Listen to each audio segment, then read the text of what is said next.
Music from this episode is available on the Twin Peaks Evangelion Spotify playlist. Check the show notes for a link.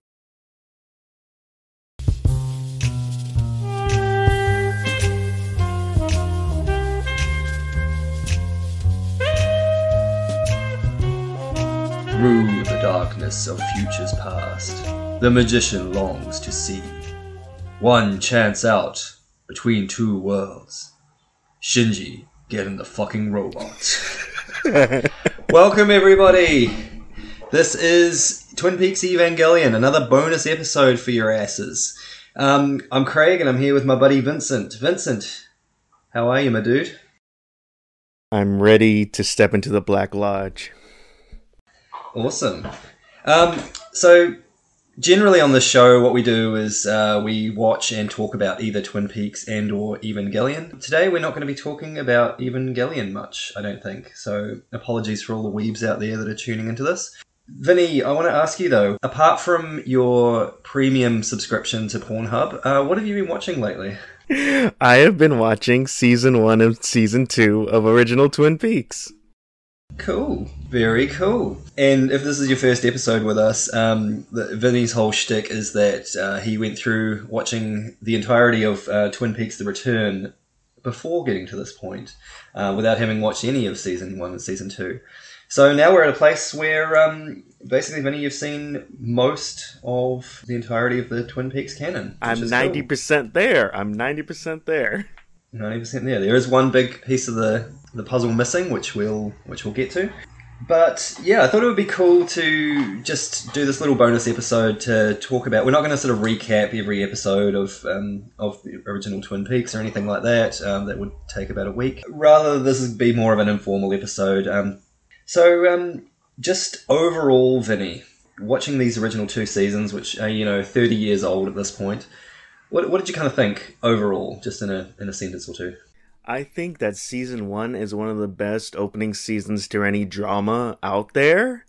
And then the network saw that and did the stupidest thing ever. We get, hey, let's not do another 8. Let's do 22. And then that is what immediately set it up to fail. Because how the heck can you see an 8-episode perfect Season 1 and say, let's almost triple that into Season 2? Yeah, it was that's one of the big disparities between the two seasons. This first season is this kind of perfectly formed, short kind of thing. Yeah, the second season just seems so bloated by comparison. Was there anything that sort of stuck out to you about, I guess, the production of these shows? Like, what were your kind of thoughts around that?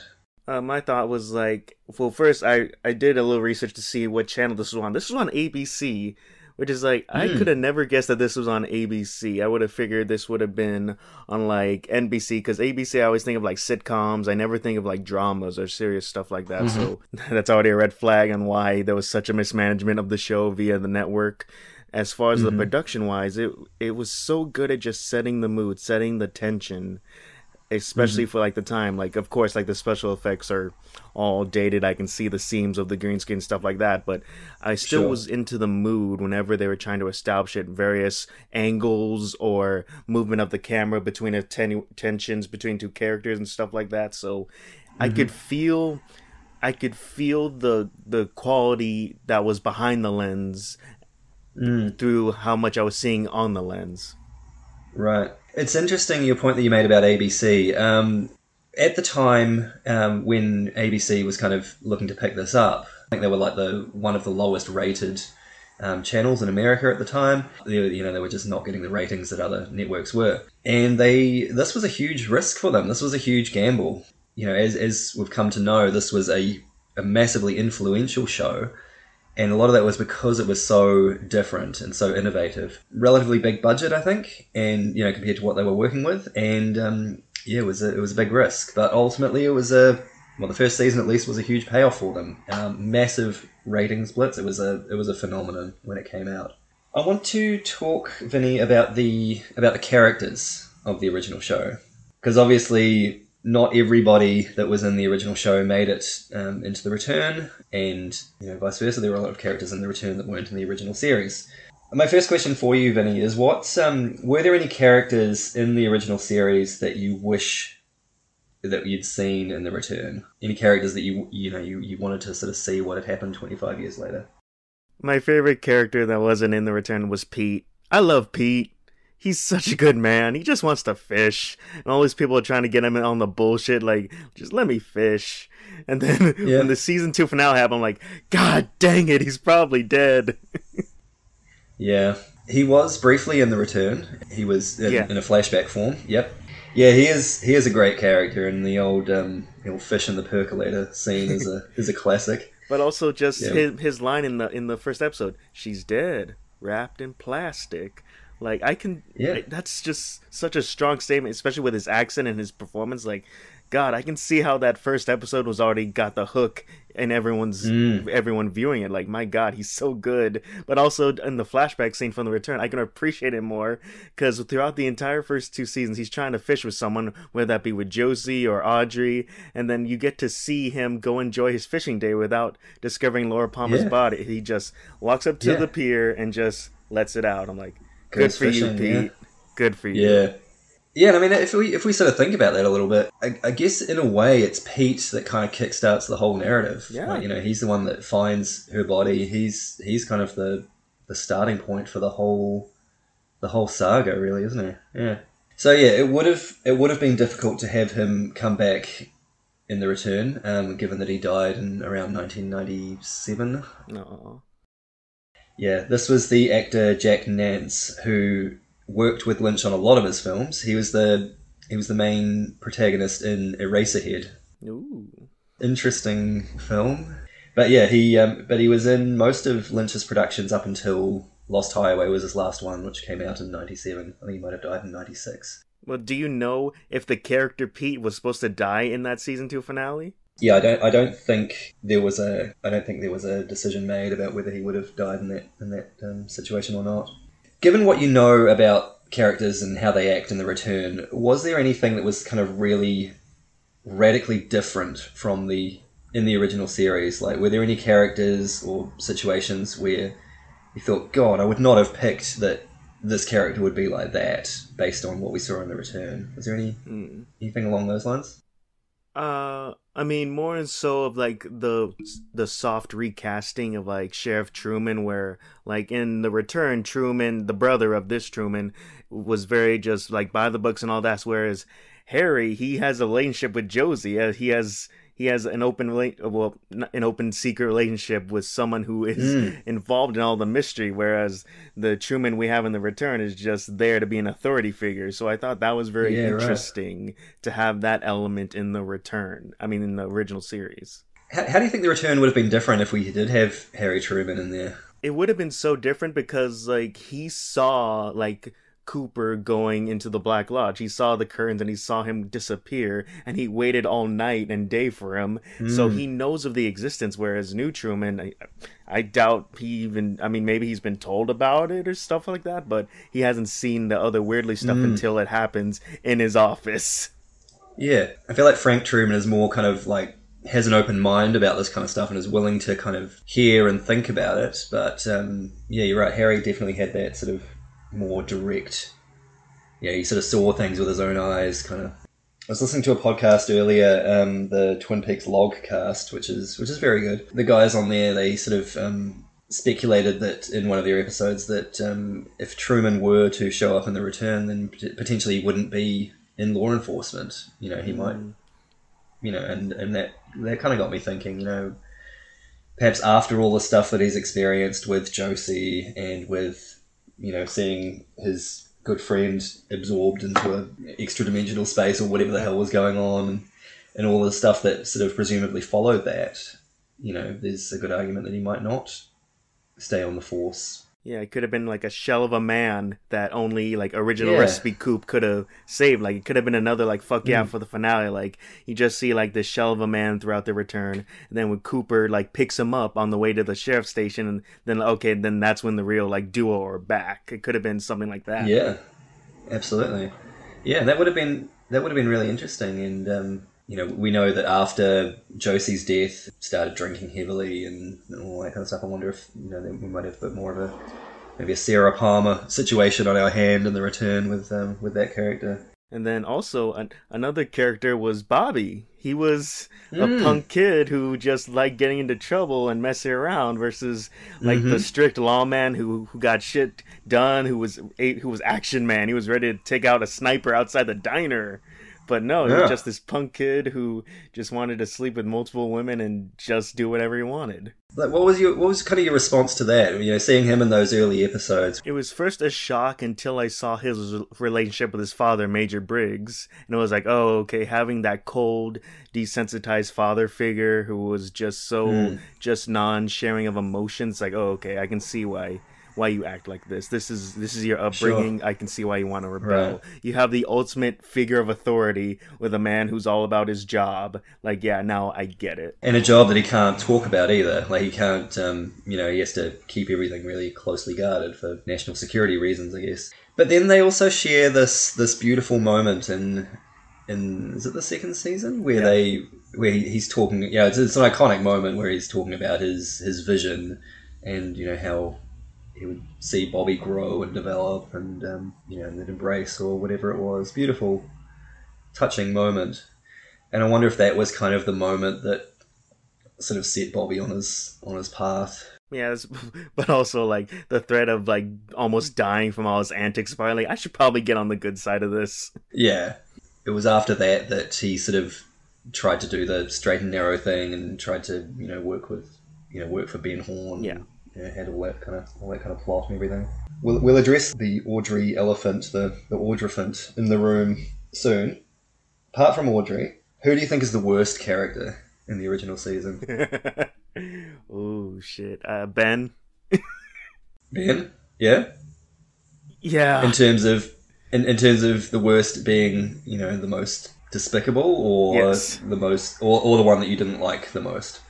I I mean, mean, did you like Ben as a character? I liked him enough in the return, like Sure. mainly because of Jerry, which is like, Right. Yeah. oh, wait, Craig. I don't know what happened to Jerry.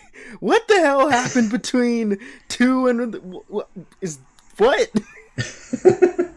Well, clearly he. Well, what do we know about him in season two? He passed the bar, so he is a lawyer, who has been disbarred in a number of In a states. number of states, yeah. Um, his legal advice to Ben is that he needs to get a better lawyer. I Yeah, think so was funny. the one. As your brother and your lawyer, you need a better lawyer. Yeah. In the first and second season, he seems like a lot more of like just a schemy kind of wheeler dealer type character that schmoozes people and sets up these shady deals and sort of bullshits people. He's a big bullshit artist. My headcanon is that he just, I don't know, maybe he got involved with something that he was kind of over his head and sort of thought, oh no, I gotta find something else, and channeled his efforts into legal marijuana Yeah. growth and distribution. So I think that's doing pretty well for him. Like, I think there's a line in the first episode of The Return where he's sort of saying that he makes more money from that than the hotel makes, or something like that, which is wild. So yeah, I figure something bad, maybe he had a run with a mob or something like that. Something bad happened to him in between, and he sort of realized that he had to sort of embrace his hippie roots a bit more and Yeah. do Because something else. I did realize the only time I really liked Ben was when he was being a brother with Jerry. Like those little bonding moments between them, I liked Mm, because I can just see the abuse he was throwing at him in the return. Like, oh, Jerry, always got to clean up yourself. What? He's naked near mm, the border. I'll go get him. yeah, yeah. Stuff like that. But I like the building of like the brotherhood between them. How they had each other's back and stuff like that. Where Mm. even though Ben is just a scummy running brothels, running drugs, and then rewriting history so the South won the Civil War. What? We'll get to that. Yeah. Oof. Ooh. Yep. Well, staying with the Horn family, then let's address it. What did you think of Audrey in the original series? Watching the original series, I feel justified in thinking she's an asshole, but also I understand her better with like, this is a fucked up family. Of course she's just as screwed Mm. up as they are. So I understand her better, but I still feel justified. Right. Do you think your impression of her as a character would have changed if you had seen the original series first? Maybe, but also just from the first second of her poking a hole through someone's coffee cup, I'm like, oh, fuck you. Just fuck you. Yeah. Don't do that shit. Yeah, I can definitely see that. She's definitely got a sense of privilege and entitlement that sort of doesn't sit well. Like, I wanted to see her more caring about her brother, but I never got to Mm, that. You only see him really once or twice, and then it's just never addressed yeah, right. again. Like, if there was more of that, then I could have loved her more, but he is such an afterthought in the original series, and just in a big violent moment in the return, it's like you didn't really do anything with him or his connection with Audrey. So it just feels like this thing Mm. where there were things I want to like about you, but you never followed through with it. Yeah, that's an interesting point. It feels like he was kind of established as a character, as somebody, as an example of Laura's good side. Laura was looking after him or caring for him in some way, and that potentially tied her in with Ben and all of that nefarious business, potentially. But yeah, it seems like he exists as a character to showcase that Laura's good side, so that the contrast with her dark side is more potent, I guess. Yeah, interesting. But I think you're right, though. I think that at the time, Audrey was kind of seen as this foxy little vixen character who, Especially with the jazz music playing in every scene she's in. yeah, exactly. And in those early episodes where she's where she goes to school and she takes off her sensible shoes and puts on the red heels or whatever, that's she's very much established as kind of this sort of vixen who kind of gets what she wants, and she has that line, I'm Audrey Horne and I get what I want. I feel like about midway through the season they kind of weren't sure what to do with her. After all the One-Eyed Jack's stuff, and she gets rescued and all that kind of thing, got sidelined for a lot of it. She meets Billy Zane, falls in love, and then that amounts to him just leaving and her chaining herself to a bank. Yeah, that was a weird kind of way to end that. In the earlier episodes, there was, I guess, a more visible or a more palpable kind of chemistry or tension between her and Cooper. What do you think about the idea of Cooper and Audrey getting together? Could it be the one way I could hate her more? Probably. But I liked it because I knew he wasn't gonna fall for it, and I think she needed that slap in the face of, no, you can't always get what you want, and then him firmly being like, look, I'll be your friend, but guess what?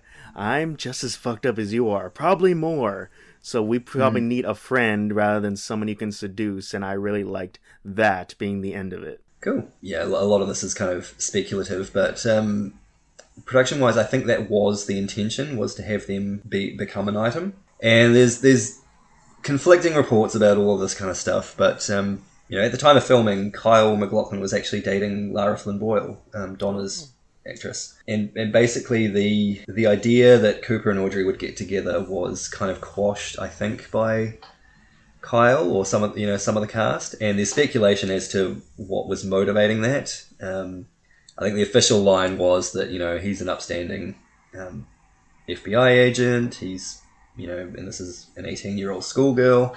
So there was that, but there's some indication that it could have been motivated by other cast members who were involved with other actors, and specifically Lara Flynn Boyle. I think you're right. I think it was probably the right call for them not to get involved. I think that would have been weird. Especially watching it 30 years later, I think that would have been weird. Yeah, I feel like Audrey was a missed opportunity. I feel like that she could have done a lot more and had a lot more agency in that sort of second season. I mean, yeah, she gets the short stick in season 2 and the return. It's like, what? I feel bad for the actress. Like, what is she? I think she acts well. Don't get me wrong. I think she plays the character supremely well. But it's just that the shortcoming of the writing is just there's this character that is such chaotic energy, but you don't use that energy properly. Absolutely. Let's talk about some of the iconic scenes from the series, and I just want to kind of get your thoughts on sort of what was going through your head when we were when these were playing out, and sort of what you thought about them. I've only picked a few, and I should probably preface here: this will be spoilers for the entirety of Twin Peaks, up to but excluding Fire Walk with Me, which Vinny has not seen. But early on in the season, we had the first appearance of the Red Room in Cooper's dream. What did you notice about that scene, or what was your impression of that scene? My impression was that this was a very unique way of introducing it, just in dreams, and having this just it had an elegant shot to it, but also the right amount of weird to make you feel uneasy about it. And like you didn't think, oh, Mm. Cooper's just sitting in a regular lounge with people. Like, no, this is a different type of place. Mm. Small man is dancing around, and just the lighting of it is weird, and he looks so disturbed. And I thought it was a great way to introduce the concept of this other place that Cooper goes to. Mm. How do you think the Red Room kind of compares in its early appearance based on sort of what we see later on in the Return? It's very slow in introducing the more supernatural. Mm. The most we get in the original series is like strobe and stuff like that, Mm. where in the return it's, appearing bodies bleeding out, it's Laura screaming her head off being abducted by aliens, it's the Yeah, electric there's brain thing, it's all full force in the return, where in the original yeah. series it's the weird. Mm. It looks kind of murky and Mm-hmm. hazy. Like there's this, like they really amplified like the red light in that first iteration of it. And like the I don't know if they use a different flooring or whatever, but like the carpet looks a lot darker. And it's just got this real murky thing. I think it ties in well with it being a dream and kind of hazy kind of recollection and all that kind of stuff. But yeah, it just I don't know. It looked a lot cleaner and a lot brighter, I guess, and even in like its later appearances in the original series, Yeah. and definitely in the return. Yeah, it looked lot sort of cleaner and clearer, I guess. Hmm. Now, you just mentioned the electric brain tree, and you told me off pod that you sort of had a theory about that. What have you come up with? So I was looking back on my notes, especially like the notes towards the second season finale. Then I saw how the small man in the red suit looked Cooper dead in the face and said, "The next time you see me, it won't be me." I'm like, was he the one Mm. who turned into the electric brain tree? Him blatantly saying after 25 years, I'll be something else, but it'll still be me. Vinny? So the question that you're asking here is absolutely revealed in Firewalk with Me. Hmm. I said that I wouldn't spoil anything from Firewalk with Me, but this is just too good not to spoil, so I'm going to spoil a small part of it. Okay. In Firewalk with Me, there's a scene in the Red Room. The small man, the man from another place is his character's name. Okay. He specifically says, "I am the arm." So he has that line, "I am the arm." And it's interesting because when he says that, he is appearing with Mike, the one-armed man, in the Red Room. Yeah. The implication being that he is somehow a physical manifestation Of of Mike's disembodied arm. Yep. It's the idea that Mike is in the return is just chilling in the red room with what used to be his arm is now an electric brain tree, and Mike's just whatever. It's another day in this place. I'm going to preface this with a content warning because there's some behind the scenes stuff that contributed to that. Okay. It's gets a little bit wild, so I'm gonna choose my words Great. carefully here. Michael Anderson, who is the actor who played the man from another place, he was in negotiations to appear in the return to reprise his role. He didn't appear in the return, as we know, and the official line is that it was due to pay negotiations and contractual arrangements and that kind of thing. Around the same time that the return was in development, though, the actor went on a bit of a rant on social media and made some pretty heinous accusations against against David Lynch and other people that were involved in Twin Peaks. Mm-hmm. He accused Lynch of being a murderer and who had sexually assaulted his own daughter, had arranged for his friend Jack Nance, Pete Martell, to be murdered because he knew and was covering it up. All kinds of intense accusations that he made on social media. Yeah, so that happened around the same time, and he did not reprise his role in The Return. It should also be noted that Michael Anderson was also around the same era was also making a bunch of anti-Semitic remarks online. He was saying a bunch of derogatory things against various ethnic groups and other minorities. So there was clearly some stuff going on there, and as a result, his character was evolved into a tree with a brain on it. Yeah, great call.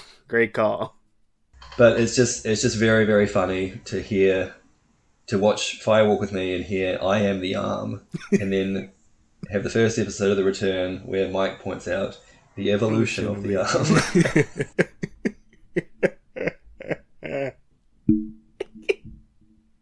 Right. Oh yeah, I don't even know how Mike gets in the Red Room now. It's not really. We don't get to point A to point B with him getting in there, really. Well, I mean, we can talk about that a little bit later on. But I want to ask you about about your reactions to a few other kind of key scenes first. Right. So there's a scene. There's a scene in The Return. It's a Roadhouse performance by James, where he sings a song, "Just You and I." Mm-hmm. Just you and which was originally part of this this first couple of seasons. Do you like this song, Vinny? No.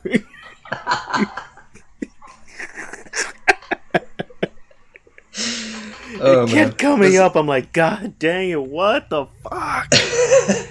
Eric, like, I'm okay with the theme song playing over and over again because it's a good, but God, this song, every time I heard the first opening chords, I'm like, oh. Yeah, it sort of became the theme for any sort of tension between James and Donna and Maddie, I think, in that second season. Yeah, it was funny. I mean, it's a funny scene, I think, in the original show. And when it came up again in The Return, I was just gobsmacked. Like, it was so funny that of everything from the original show that they would have brought back, they brought back that bullshit. So funny. But also the idea, here's a song that I wrote in high school and I'm still playing it. Yeah, absolutely. Yeah. And I mean, maybe he's had a semi-successful kind of, maybe he did launch it in those 25 years. Maybe it was a one-hit wonder in 1997 or something. You know, who knows?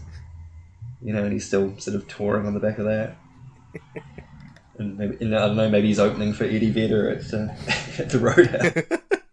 Just the total shift and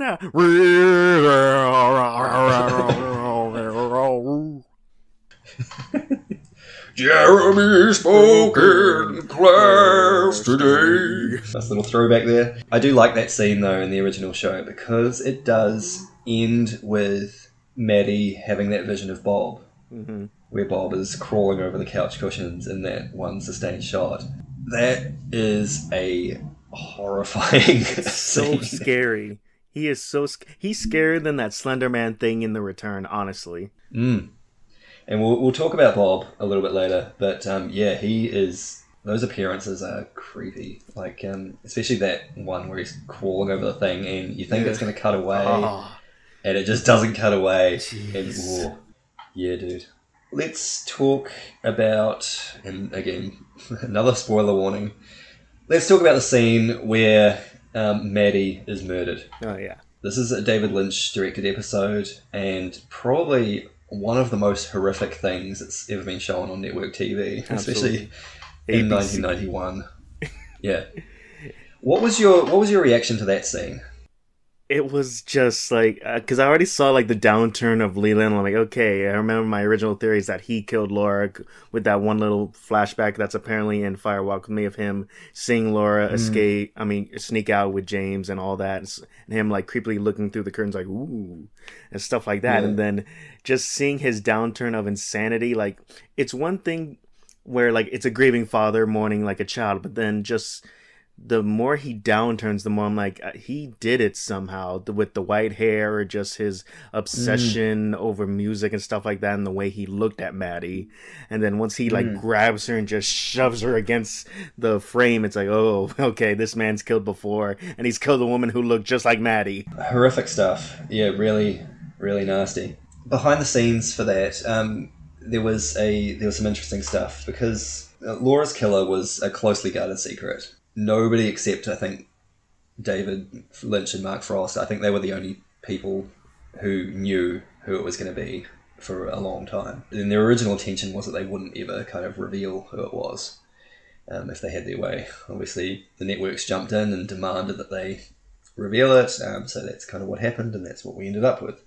Yeah, there's these really interesting stories about the filming of those scenes and kind of the lead up to it. There's a story that I heard about Ray Wise, the actor for Leland, Yeah. Richard Boehmer, the actor for Ben Horne, and Russ Tamblyn, the actor for Dr. Jacoby. They were all brought into a room, told basically that the killer is one of you guys, Mm. and they didn't reveal who it was right away, which they were like, oh shit, okay. Miguel Ferrer, the actor for Albert, who we can talk about, he told a story later on that in preparation for filming that scene, everyone was kind of given scripts and they were sort of said, this is kind of how things are going to play out. All these scripts are kind of like tightly under wraps. They're all numbered so that if any of this shit gets leaked, we know who did it, and we need these scripts back when you finish learning your lines. Basically, they got to set on the day that they were going to be filming that, and then they sort of said, "Okay, here's the real script." And apparently, the script that they were given was all some nonsense that just to sort of throw people off the scent and try and keep the secret as closely guarded as they could until the very, very last second. That's great. Apparently, they did film a version of the scene where Ben was the killer. Ooh.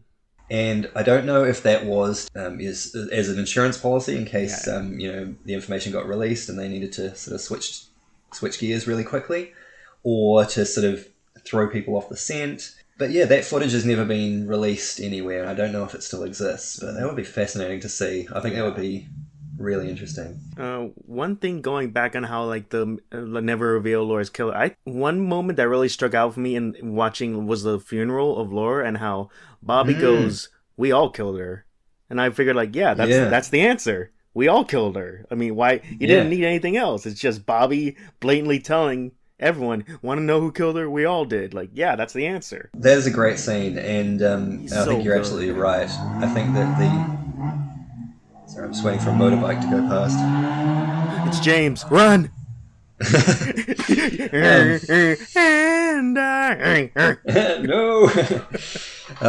The funeral scene is a good one, and I think you're absolutely right. I think that his little speech does show that Laura was troubled. She was calling out for help, and nobody was. Everyone was sort of focused on either their own shit or focused on, oh, Laura, isn't she so good? She does all this stuff, and they ignored her calls for help, which is a sad and tragic reality of what happens with victims of abuse. Right. Yeah, it was a really powerful scene, that one. The scene where Leland is revealed as the killer. I mean, you kind of had a hunch that Leland was the killer all along, which was interesting. But how was your response when that was kind of confirmed? Like, how did you kind of feel about that? I could feel how it clumsily got to that point because I could feel like the mystery in the beginning of it, and then how the mystery of like the killing of like with the killing girls and like the letters under the nails, and how like that doesn't really, you have to stretch to make it go back to Leland and stuff like that. And it was like it was one of these things where I felt like, oh, I got it, but then seeing how it played out, I'm like, oh yeah, this wasn't how it was supposed to be. And I did like the scene of like Cooper getting everyone in the roadhouse and like, one of you is the killer and stuff like that. But it was a well shot scene, like they did their best, but at the end it was such a leap of logic even for this that it was still semi disappointing to see it just be fully, okay, this is the answer. Right. Yeah, it's an interesting take. I mean, I guess I mean, I always found it to be quite a powerful scene, but I mean, I guess that's because I was watching it in chronological order, like a regular person. I know, Vinny, that's a weird concept for you. Sort of getting to that point, and just sort of seeing all the pieces slot together, I always found was really kind of satisfying. Let's talk about the character of Josie. She had a really interesting death. Talk us through what was going through your mind, because this is kind of late in season 2 when they're sort of, I guess, in the doldrums of good plot lines, I guess. Yeah. What was your response to this? Okay, so immediately watching through this, I was making note of each character who was in the return. I'm like, okay, am I going to see them die, or is it going to be left open? And Josie was one I was very interested in to see what happened. Mm-hmm. And I found it very interesting, all these like webs she's in, all this like, of like sex, lies, murder, and all that. And like, okay, what's her fate going to be? And all that. And as they introduce more and more how her affair with the sheriff, but her business and murdering her former husband and stuff like that.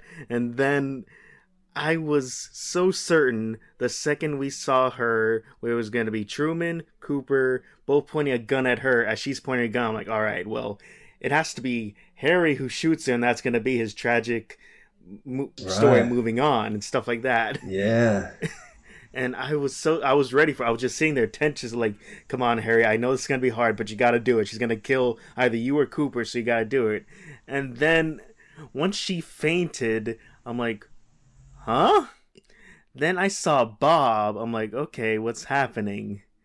And so when Harry checks her pulse, I'm like, okay, maybe she's in the red room. And then we'll see her in the finale. Then once the camera pans over to the cabinet drawer and you see her face in the knob and just this 3D image of her pushing against it, Craig, you could ask me, what's a very unique way to kill someone off on the show? I could have just put them in the red room, do dumb shit like that. Like, no, just trap their soul inside the knob of a drawer in the Great Northern. I could have never guessed that, and I think it's one of the most unique ways I've ever seen someone get killed off on a show, and I love it.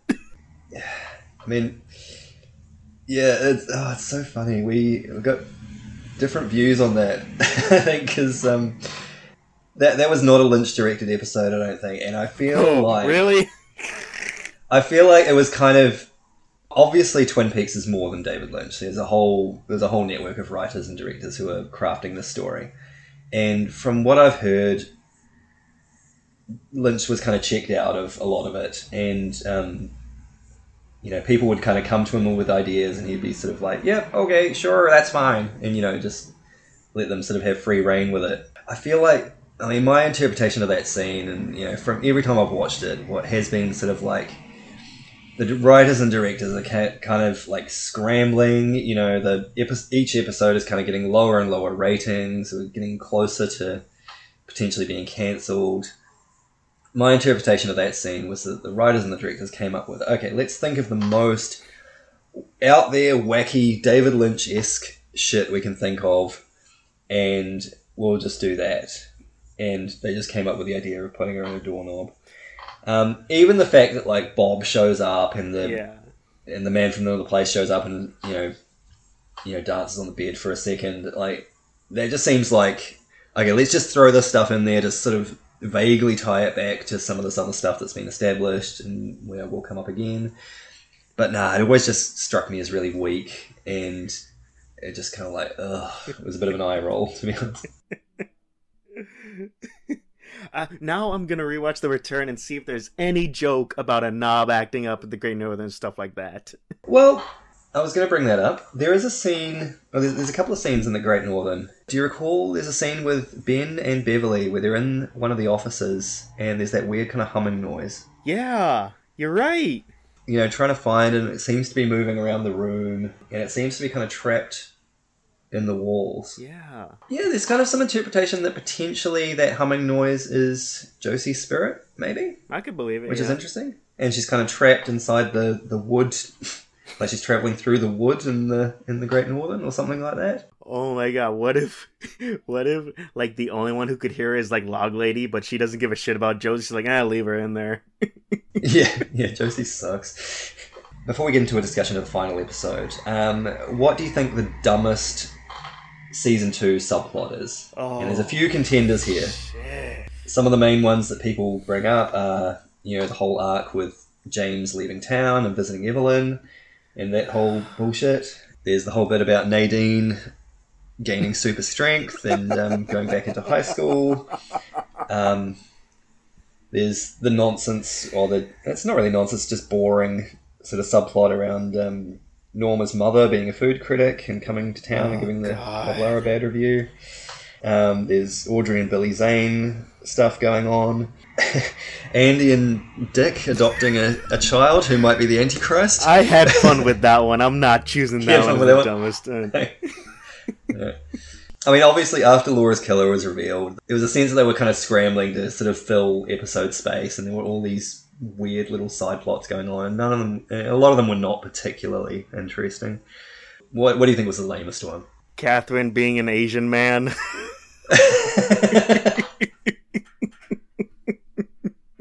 Yep. I've got a whole section on problematic shit, so we can talk about that there. I never did like the James and Evelyn. Oh, it was so bad. That's definitely down there with me too. Here's the thing with Nadine.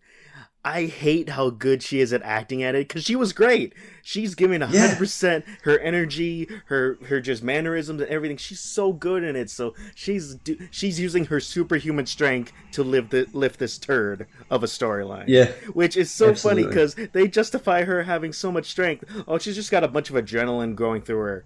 What? Yeah. No, that's not what.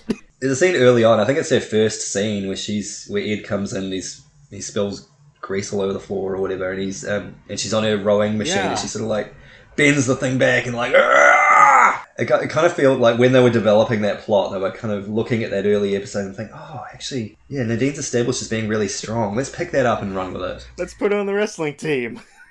Yeah, wouldn't it be funny if she was in a delusional state where she had to go back into high school? Yeah, no, that never sat well with me. No. Just going back to James and Evelyn really quickly, I haven't watched the second season as much as I've watched other stuff, but there's a definite point where it's one of the later entries, or mid season 2 entries, where the episode opens where James is on his motorbike and he's driving down the road. And every time I see that scene, I'm just like, like I just get despondent, because it's like, oh, okay, yeah, that's kind of the turning point for me, where I'm just like, oh, yeah. This is just going to be rough from now on for the most part. It's so bad that he just leaves the show. Yeah, pretty much. So let's talk about the final episode, because it's, we've talked a bit about how it's a rough ride until the end, but that last episode kind of makes up for it. Is that your perception of it as well? What did you think of the last episode? I think it was brilliant. I'd message you like a couple minutes in, and I felt David Lynch, because I knew it was him, and I saw him directed by David Lynch. But like, God, just the essence, the shots, the performances. Like, no, this is Twin Peaks running on all cylinders, and this is what a finale should be.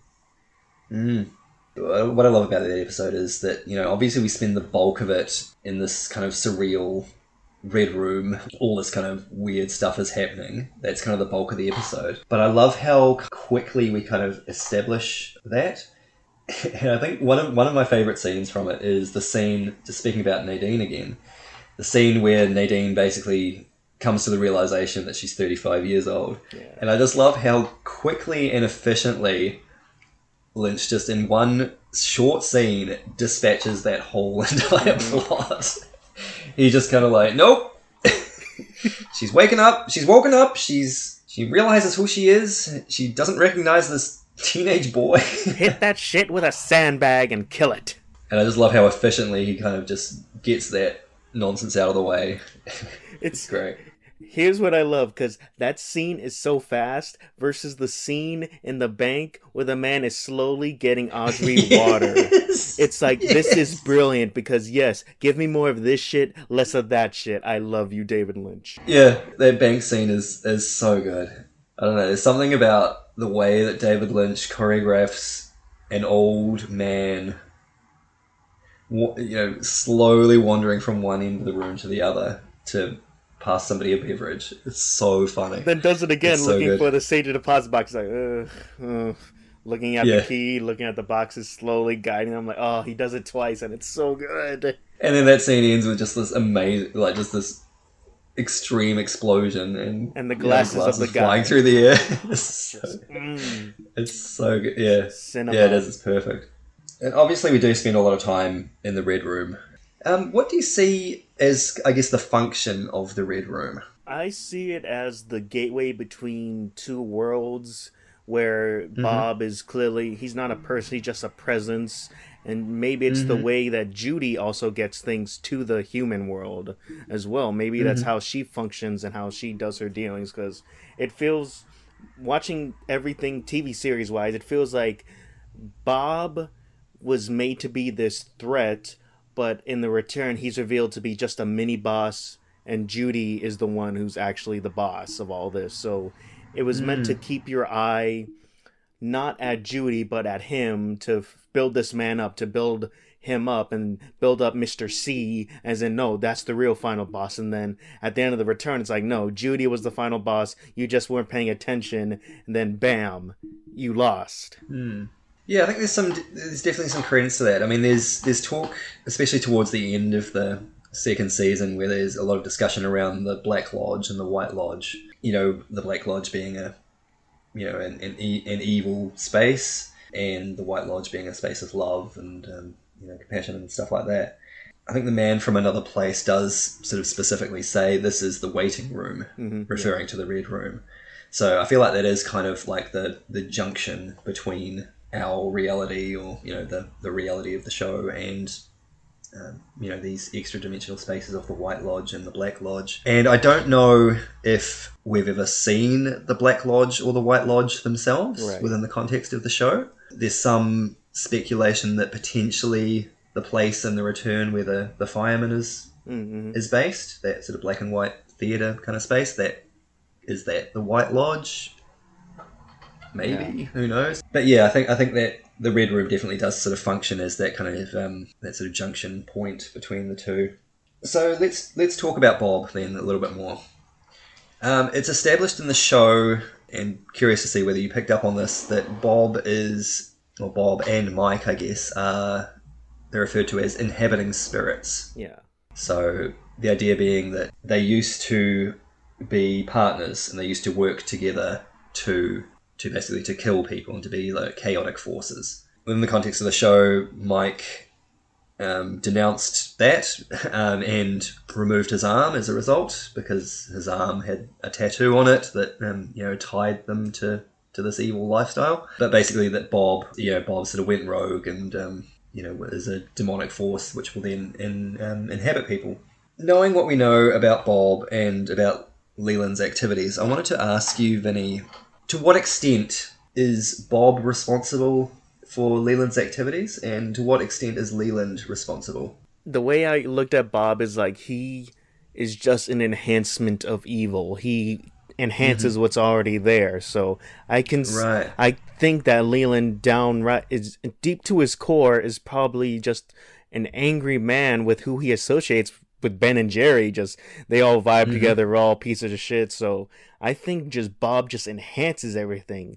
Whether it's if Leland wanted to kill Laura, it's not really said like there was a pre-existing like urge to kill, like, because to everyone she was perfect. To Sarah, she was definitely perfect. To Leland, it feels like he painted her as perfect, but maybe there was some resentment that she didn't do something that he wanted, and just Bob enhanced that notion, or just enhanced that hate that's just resonating inside him. So Bob's kind of like an amplifying presence that brings out the worst sides of people. Right. That's really astute. I mean, that read definitely does tie into sort of what we see in the return, because we know that we know that Mr. C is kind of operating in the world, and that he does have Bob as a presence inside him. Yeah. But they are sort of distinct separate entities. Let's talk about doppelgangers. We see in in that last episode that a few characters seem to have these doppelgangers. Obviously, Cooper has one, chases him through the last part of that episode, and the implication, I think, is that the doppelganger is what escaped from the Red Room and ended up in the hotel, and then went on to become Mr. C for 25 years while Cooper was trapped. But we also see the likes of Laura has a doppelganger, Leland has a doppelganger, the man from another place has a doppelganger and actually says doppelganger. Yeah, says it blatantly. So I'm wondering, what do you sort of make of all of that? Do you know much about the concept of a doppelganger? Doppelganger is like a copy, but there's something off about it or something. That's always what I understood from like the use of the word. It's a copy, but there's something just off where it's not an exact replica. It's how I've always seen the word. Yeah. The word itself is a German word, and it kind of means, I think it means like double walker. Definition of it is kind of vague, but it's been used in literature to refer to people that, you know, see themselves, or, you know, see a version of themselves, or, you know, see a person that looks exactly like them. It's interesting to think about whether these entities kind of exist, or if they are created in the Red Room, and, you know, people that go to the Red Room have a doppelganger created, or are there other factors that go into the generation of a doppelganger? And I don't have a clear answer on that, but it's interesting to kind of think about. Right. I mean, we see other people in the Red Room. We see, you know, Wyndham Earl goes into the Red Room. Obviously, he takes Annie in with him. Right. But we don't see their doppelgangers. Or maybe we see Annie's, I can't remember. Well, the only thing with Annie is she keeps switching back and forth between herself and Caroline. Did you make anything of that? I mean, do you understand what was happening with who Caroline is and what was happening there? Yeah, it was Wyndham Earls, and just I took that as like the Red Room enhancing that bitterness between Wyndham Earl and Cooper, just reminding them why they're in the state that they are. Just the failings of Cooper taking care of Wyndham Earl's wife, and just enhancing it. It was a Bob trick, because then you see Bob having such a strong grasp on Wyndham Earl and stuff like that, where it's just this evil is being multiplied in that instance of just reminding Coop how he's not the best. He failed someone he's supposed to protect. He failed the woman he loved in that same altercation. So it's just a reminder of the hate that is brought on by Cooper. Yeah, Wyndham Earl's an interesting guy, because he definitely wants to harness the power of the Black Lodge. He wants to sort of use that somehow. So I always thought it was an interesting scene where he tries to make that ultimatum with Cooper. He sort of said, you know, I'll let Annie live if you give me your soul, kind of thing. And Cooper just kind of says yes without hesitating, which was kind of cool. But then that's the point where sort of Bob comes in. He's like, oh, no, you don't get to make that call. You know, you don't get to have that power. Which I think speaks to Wyndham Earl's hubris, that he can, you know, he kind of thinks that because he understands some of this stuff that he can make those kind of offers or make those kind of things, and ultimately pays the price for it. Right. Anything else you want to kind of say about this final episode? I love how the second, I'll just call him Mr. C because that's who escapes, but he doesn't really try to act like Cooper. Immediately, he doesn't. He just speaks so robotically, I need to brush my teeth. And the only time he tries to act is like, how's Annie? Then that's ultimately his final line, just looking over, evilly laughing, how's Annie? How's Annie? As he bashes his head on the mirror. I'm like, he didn't even try to fake it, really, to pretend like he was Cooper. Yeah. What did you think of that final kind of moment? Like, what was your response? What was your reaction to that? Like, I figured I could tell what the last, like, frame of it was going to be, like, the reveal, oh, it was the doppelganger all along, but, like, I just like the tension of it just growing, just how maniacally laughing with the how's Annie and the bashing of the head and the blood. I'm like, okay, this is good at creating the tension, because clearly, like, if you're a first-time watcher, this is a big reveal, where for me, I'm like, I know where the narrative goes. Yeah. So I know Mr. C is out and about, but, like, just building up to him, like, oh, that's a great final shot of it all. this was the final kind of moment for the show. It didn't get picked up after this. So fans of the show at the time were, this was kind of what they were left with until Fire Walk With Me came out. And as a film that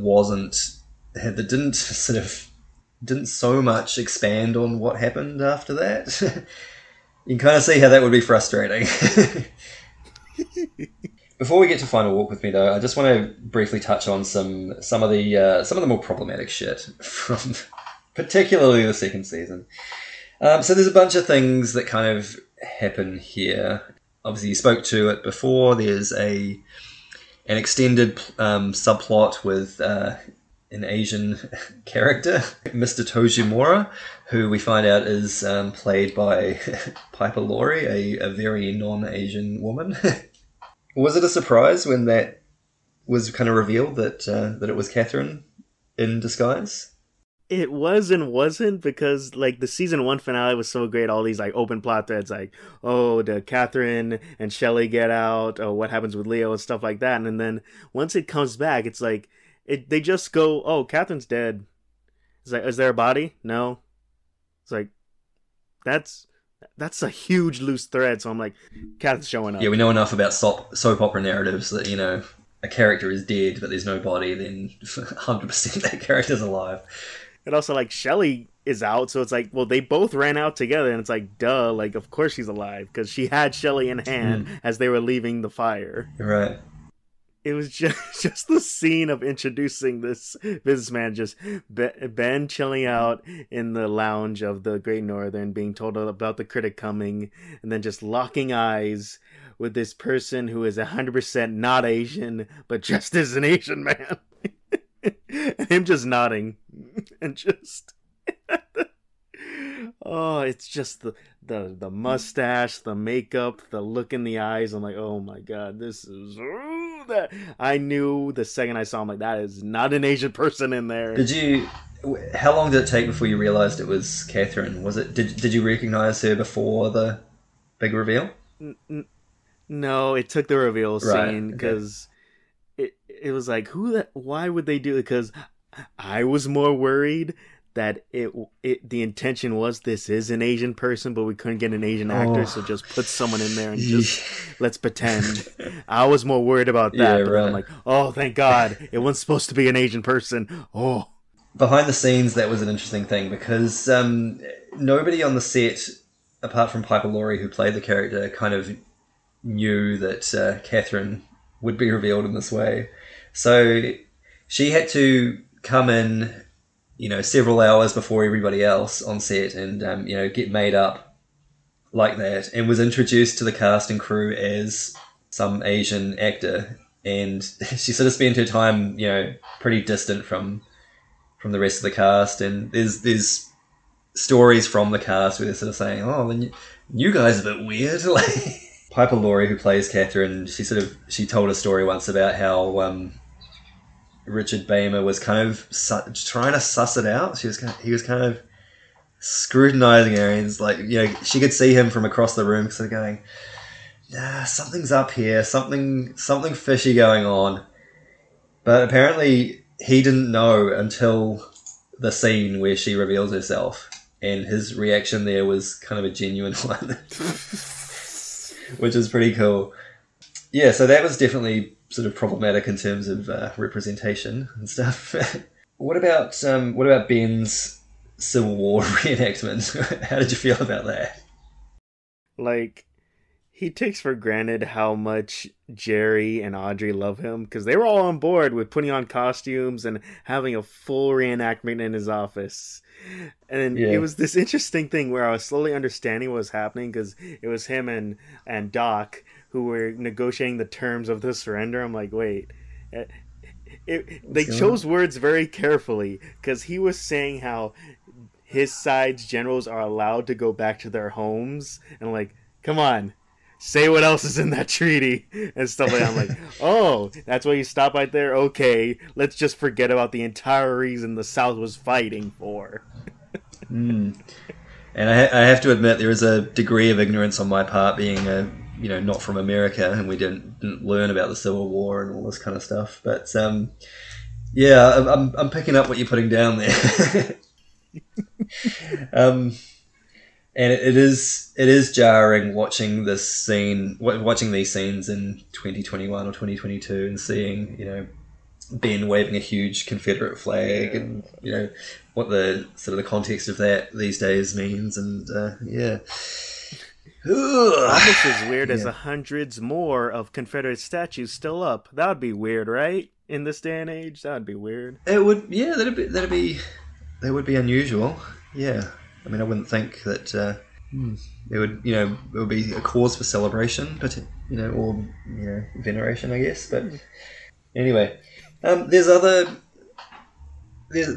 kind of, I guess, problematic shit, but I guess it's kind of on a more thematic level.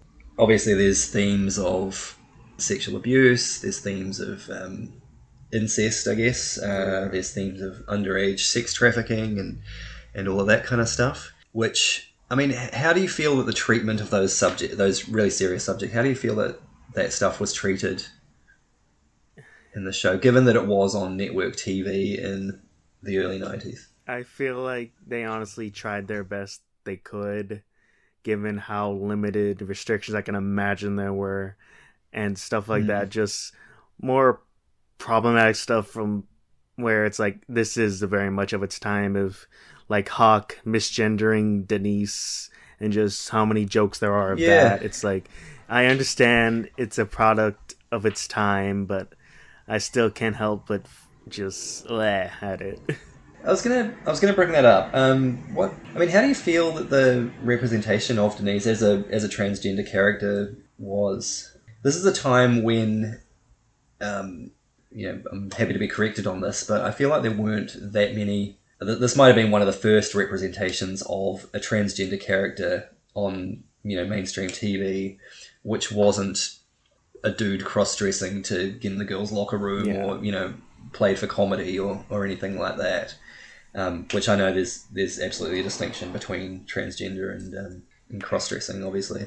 I mean, we're still at the time of this airing, we're still just not even like a full decade away from Bosom Buddies with Tom Hanks. And stuff like absolutely. That. And I think it was a smart... because they did start off almost as a joke where Denise discovered this while undercover. Like, they start off with that. That was the basis of it. It was an undercover. It was blatantly someone who identified as a man first putting on a dress and makeup. And then they wanted to tell the story about how Denise was born out of this, where Denise was discovered out of this, where the true Denise was found, and stuff like that, where... it's always going to be a problem with like a cis man is playing this character and stuff like that. But I think David Duchovny gives it justice in his performance, where he just playing the character with such honesty and just how forward they are with it, and how this is something beautiful, something that they are going through in life, and how they're excited for the outcome of the other end of the transition and stuff like that. I think it should be commended, but also, yes, it's of its time. But I think they probably did the best that they could. Yeah, obviously, as two straight cisgender men, we're obviously not qualified to speak to the transgender experience directly. But I mean, I feel like looking at it from that outsider lens, I feel like they do treat the character of Denise with respect, and that some of the reactions that some of the other characters have are probably indicative of, I guess, the knowledge gaps or shortcomings, I guess, of people at that time. So I feel like that's probably an indication of that. And ultimately, Denise saves Cooper from Renault and being killed. Like, that's cool. Like, I really like that. Yeah, absolutely. If anything, I wanted more of her in the return, because it was just the opening scene about Gordon getting the case that there's a Cooper looking around. Let's go find him. Yeah, and kind of, taking the opportunity in the return to sort of be like a bit self-congratulatory about, hey, look how woke we are, Even though Gordon dead names Denise to their face, even though it's still weird. I knew when you were Dennis, I'm like, oh God, you just dead named this person straight to their face. Yeah, 25 years after they started on their path. Let's start wrapping this up. Any other kind of final thoughts before we get to our last little piece here, any final thoughts about the original series that you have, Vinny? Just a few like standout moments. Like Invitation to Love is great. It's so Yes, yeah. good. And then I realize it's not there in season 2. It's gone. No, they did sort of abandon that, which was a shame. Which is like, this is when you had shit storylines. This is when you should have been leaning more into Invitation to Love. I always did like Invitation to Love because it was, it was kind of echoing in a melodramatic way what was kind of happening in the mainline show. And I think that in 2017 it would have been great to have, even just a passing reference to, oh shit, they're rebooting Invitation to Love, or something like that. I think that would have been really fun. I could have seen Janie hate watching it, like, oh, I used to love this show as a kid, let's watch it now. This is shit. This isn't what I wanted. Yeah. Just have Janie just yelling, almost being like a critic of like the return, like, damn you, Sapphire and Jade. Damn you, David Finch. Yeah. Any other kind of random thoughts or standout moments? My favorite shot, probably out of this entire show, was when that bird who was a witness got murdered, and you see the blood of the bird fall on the donuts. Holy fuck. I had to double check that wasn't a David Lynch episode. It was. I'm like, but it feels like something he would have done. Just how sad. Just the bird assassinated. Bird talking, yeah. And just the swinging of the cage and the blood just pouring on the donuts. Like, God, that is one of the best shots I've ever seen. Yeah, that's beautiful. I think the scene just before that was Leo was preparing to shoot Bobby, I think, because he was spying on him and Shelley. Yeah. And then he sort of hears on the police scanner that Waldo, the bird, is starting to talk, and he's just like, oh shit, actually, this bird could implicate me. I'm going to take care of this. I'm going to go assassinate this house bird. Yeah, that's great. But also just overall thoughts, like, there was way less Red Room in this original series than there are in the return. Like, I never would have thought that. And I think it's great. Like, it just adds to the mystery of the place. It just makes it so much more special. Because, like, you could argue there's maybe too much of it in the return, but for me, it was just more of the weirdness and I loved it. But, like, yeah, there wasn't really there. And it was barely in the first season and just a little bit more in the second season, but I think they used it so good. Yeah, I mean, the first couple of seasons are a lot more sort of grounded in what we might perceive as kind of reality, where the story is basically, it is focused on the people of the town and that kind of, and, Cooper obviously investigating. I mean, we see the Red Room obviously in Cooper's dream, but that's, a dream. But I mean, a lot of the more supernatural stuff doesn't kind of get developed until later on in that season. There's a few bits about Bob and that kind of stuff earlier on. And there is that question about whether Bob is an actual entity or if it was kind of a split personality of Leland, or if Bob is kind of a representation of, the evil that men do, I think is the line. Yeah. But we don't start getting a sense of the more of that lore-heavy stuff around the Red Room and the lodges and, all of that kind of stuff until around the time of the killer reveal and later. And then it sort of slowly builds towards that last episode. I just wanted to finish off by talking a little bit about, and getting some thoughts from you, Vinny, about the last big piece of the puzzle, Fire Walk With Me, the feature film that came out in 1992. So it came out after the series. It was touted as a prequel film, so the last 7 days of Laura Palmer. But it also does spend a bit of time bridging that gap between the seasons and exploring some of the more lore-heavy stuff. So having not seen the film, Vinny, I wanted to ask you a few questions and have you speculate on what we might see there. All right, cool. I want you to give me a sort of a percentage. What percentage of the film do you think will be focused on the story of Laura's last 7 days? Ooh, I'm going to say 30%. 30%? That's quite low. Okay. Because I think it'll be told narratively, but not in the way I think, so that's why I have it low. Right, okay. All right. All right then. So if 30% of the film is focused on Laura and her story, how much Coop are we going to see? Is it going to be like a lot? Is it going to be a small amount? Is he going to show up at all? I'll say 50%. 50% Cooper. Mm-hmm. Okay. Because just keeping in mind that they never met in life. Yeah. Will we see characters that we saw in The Return, but we didn't see in the original series? Ooh. Let me see. Who would be in The Return? Who would... Oh, wait, no. We'll see Philip Jeffries. We will see Philip Jeffries, yeah. Yeah, we'll definitely see that. Other than that, I can't think of anyone else who might be in The Return, but I'm ready to be surprised. But yeah, I think there's a strong notion now that you're saying that. Yeah. Huh. And the final question, there's a concept that's introduced in Fire Walk With Me. I don't think this is a real word or a real concept. I think it was made for the show, and they do give a definition in the movie.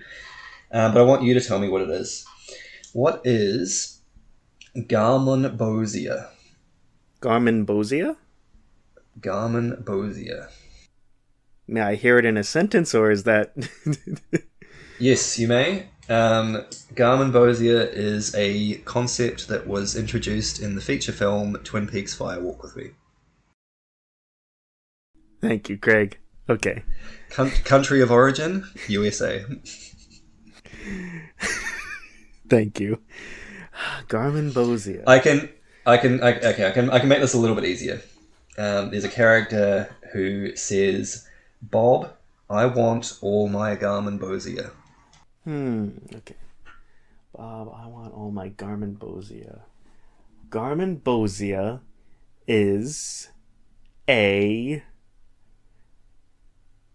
substance that lets you, or maybe it's a form of drug. Mm-hmm. It's a substance or drug. A substance or a drug. Okay. Interesting. Yeah, you'll just have to watch the movie to find out. And are you excited to watch Fire Walk With Me? I am. I'm very excited because it's the last thing, and it'll be so poetic. It'll be the last thing for me because that was the last thing for a lot of people until The Return. So it's like I'm enjoying to see how it's gonna feel as my last thing ever. Because I've seen everything else, so it's like, oh, what's this last thing gonna be for me? What's the lasting impression that this entire narrative is gonna leave on me? It'll be interesting to see whether this final piece of the puzzle does kind of connect a few dots for you, because Fire Walk With Me is fundamental to understanding a lot of the stuff that happened in The Return. Not that that's an easy thing to do, potentially even a possible thing to do. And here's something I forgot to bring up that I freaked out about. In season 1, when Cooper examining Laura's body, there's a buzzing and a flickering of a light. Mm-hmm. I'm like, that felt so appropriate. That's so cool. If he planted that seed of the buzzing and the flickering in that moment, it was just like the aide in the hospital, like, oh, sorry, that light's out. But like, no, that's the thing. That's the connecting thing between everything right now. That's so cool. Well, let me blow your mind a little bit further. That was not planned. That was a real thing that was happening in that room. If I'm remembering this right, the aide or whoever it was who mentions the light, he sort of has a bit of an awkward interaction with Cooper where he sort of mentions that the light's out, and Cooper's like, oh, okay, yeah, thanks. And then the aide kind of like stands around nervously, and I think McLaughlin didn't know what to do in that moment, so he sort of like was like, can you leave us, please? Yeah. And he's like, oh yeah, sure, yeah. And there was kind of a real interaction that happened, and they just sort of used that take, yeah.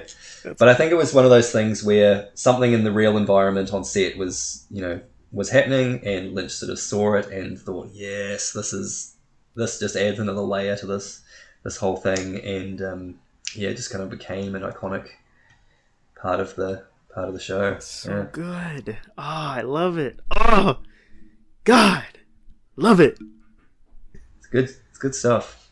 God, I love Twin Peaks, Craig. I love it. Well, you're welcome. I'm glad that I could introduce you to this thing. And I gotta say, like, I've been, I joke about anime and all this kind of stuff, but I'm working my way through the Evangelion show at the moment, and it's really cool. Like, I am really digging it. It's cool stuff. I'm not going to talk too much about it now because my voice is getting sore. But no, it's cool. I'm digging it. Aww. So thank you for introducing me to that. Shall we listen to some music, Vinny, as we often do? Let's do that. Have you got anything? Because I'm still thinking. I was thinking about. I almost wanted to joke and be like, "Put you and I," but fuck that song. I don't get that shit out of here. I was sitting around like, oh shit, I probably need to come up with a song that for us to play at the end of this. And I was thinking like, how about let's put the actual version of Fly Me to the Moon that was in Evangelion in this. Okay. Screw doing it for the work. Evangelion episode we'll maybe do, but let's do it with the Fly Me to the Moon cover. That was the end credits. Because I'm like, the end credits for Twin Peaks, it's alright, but I don't think it's an appropriate thing to just put at the end of this. So let's put the cover of Fly Me to the Moon, that was the end credits for Evangelion. Well, with that in mind then, I am going to choose a Japanese song. And I will have to think about this because I don't have one in mind. But I will find a song by a Japanese artist and I will put it in at the end of this episode. All right, let's leave it there. Let's firewalk with us out of here and we'll see you on the next step. Thanks for your time today, Vinny, and good talking to you as always. Love talking bullshit with you, Craig. Cool. Take care. See you all. Bye-bye. Just you and